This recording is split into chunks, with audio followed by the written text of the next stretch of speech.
দুর্ঘটনায় শিশু মৃত্যুকে কেন্দ্র করে মহালয়ার সকাল থেকেই রণক্ষেত্র বাঁশদ্রোণী, একেবারে রণক্ষেত্রের ছবি। কিন্তু কেন এই অবস্থা বাঁশদ্রোণীতে, কি বলছে একেবারে গ্রাউন্ড জিরোর রিপোর্ট। প্রসঙ্গত, কলকাতা পুরসভার 144টি ওয়ার্ডের মধ্যে সব থেকে পিছিয়ে পড়া এলাকাগুলির মধ্যে পড়ে 111, 112, 113, 114 নম্বর ওয়ার্ড, যা খোদ রাজ্যের অন্যতম হেভিওয়েট মন্ত্রী অরূপ বিশ্বাসের বিধানসভার অন্তর্গত। বাম আমল থেকেই পর্যাপ্ত পরিকল্পনার অভাবে না তৈরি হয়েছে সঠিক নিকাশি ব্যবস্থা, না সড়ক ব্যবস্থা তৈরি হয়েছে এই এলাকায়। অনেকেই বলছেন তৃণমূল আমলেও যে ছবিটা একেবারে বদলে গিয়েছে তা নয়।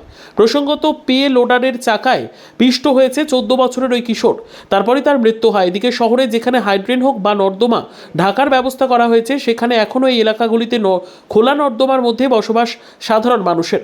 সামান্য বৃষ্টি হলেই কোমর সমান হোক বা হাঁটু সমান জল দাঁড়িয়ে যায়, যা নিষ্কাশন করতে এক সপ্তাহের বেশি সময় লেগে যায় পুরসভার। এলাকার নিকাশি ব্যবস্থাকে আমূল বদলের জন্য 2016 সালের শেষ দিকে এশিয়ান ডেভেলপমেন্ট ব্যাংকের ঋণে কলকাতা পরিবেশ উন্নয়ন প্রকল্পের বা কেআইপির অধীনে 113 নম্বর ওয়ার্ডে নিকাশি পাম্পিং স্টেশনের তৈরির কাজ শুরু হয়। এই কাজ করতে গিয়ে 113 নম্বর ওয়ার্ডের বিস্তীর্ণ অংশের রাস্তা খোঁড়াখুঁড়ির কাজ শুরু হয়। এখান থেকেই দুর্ভোগের সূত্রপাত। বেহাল রাস্তা আগেই ছিল, পাইপ বসাতে গিয়ে সেই পরিস্থিতি আরও নরক হয়ে ওঠে বলে অভিযোগ এলাকার লোকজনের।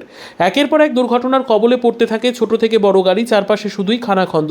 পুরসভার তরফেও এলাকায় যুক্তি দেওয়া হয়, সংশ্লিষ্ট নিকাশি পাম্পিং স্টেশন তৈরির কাজ হয়ে গেলে কলকাতা পুরসভার 111, 112, 113, 114 নম্বর ওয়ার্ডের এবং সোনারপুর পুরসভার 34 ও 35 নম্বর ওয়ার্ডের যাবতীয় নিকাশির জল দ্রুত নিষ্কাশিত হবে।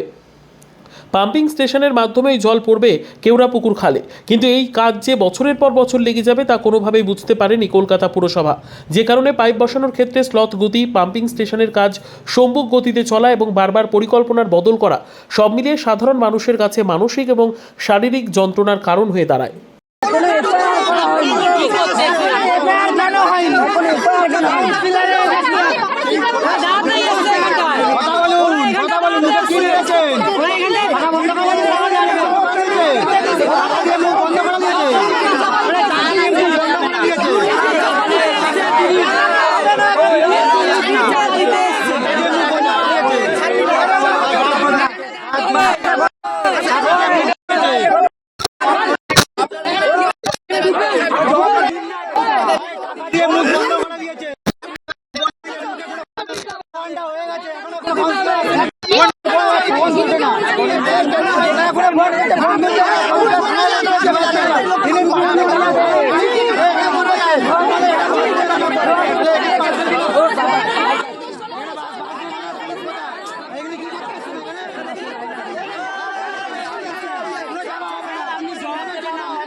সৌম্যশীল, ক্লাস 9, গঙ্গাপুরি।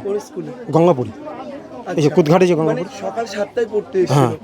কি মানে আমি জানি আপনার মানসিক অবস্থা আপনার খুব খারাপ, কি ঘটলো আচমকা? মানে ও যখন সাইকেলটাকে নিয়ে আসছে তখন পেল লোডারটা যাচ্ছিল, এবার ও দেখে সাইড হয়ে গেছে। হঠাৎ পেল লোডারটা এর উপরে উঠে পেডলার সামনে যে পোর্শনটা থাকে মাটি খোঁড়ার, ওইটাকে গাছে মেরে ওর মাথায় এই সাইডে মেরে পুরো ফেলে দিয়েছে। সঙ্গে সঙ্গে মাথা পুরো ফেটে আপনি তখন বেরোলেন না, কোনো ওর ক্ষমা, হ্যাঁ পুরো রাফাচ্ছে এবং জলের পাইপ কেটে দিলে যেভাবে ব্লিডিং হয়, এই দুই কান আর নাক আর মুখ দিয়ে পুরো আছে। 14 থেকে 15 হবে, ক্লাস 9-এ পড়ে। হ্যাঁ, আচ্ছা, তারপরে আপনারা কি করলেন? সঙ্গে সঙ্গে ড্রাইভারকে পাওয়া গেল না, সঙ্গে সঙ্গে চারজন যে লোক গাড়িতে ছিল টোটালি, মানে তারা যখন নেমে পালিয়ে যাচ্ছে দেখে মনে হলো মদ্যপ অবস্থায় আছে, মানে সুস্থ ছিল না। 4 জন পালিয়ে গেল এবং একজন দেখলাম আমরা যখন তারপরে মেন একটা ঘটনা করলে ওইদিকে ফোকাস করেছি, ওকে তাতে তুলতে হবে, তখন দেখছি নড়ছে। তাহলে যদি হাসপাতালে নিয়ে গেলে বাঁচানো যায়, তা তুলবার সময় ও একটা নিঃশ্বাস ছাড়লো, তখনই ও মারা গেছে। তারপরে তাও আমরা একটা উবের দাঁড়িয়ে ছিল, উবের গাড়িতে আমরা তুলে দিয়েছিলাম। হ্যাঁ, তারপরে বাবা আমাকে ফোন করি যে আপনি তাড়াতাড়ি কোচিনে আসুন। পুরো নাম সন্তোষ রায়। আচ্ছা, আপনার কাছে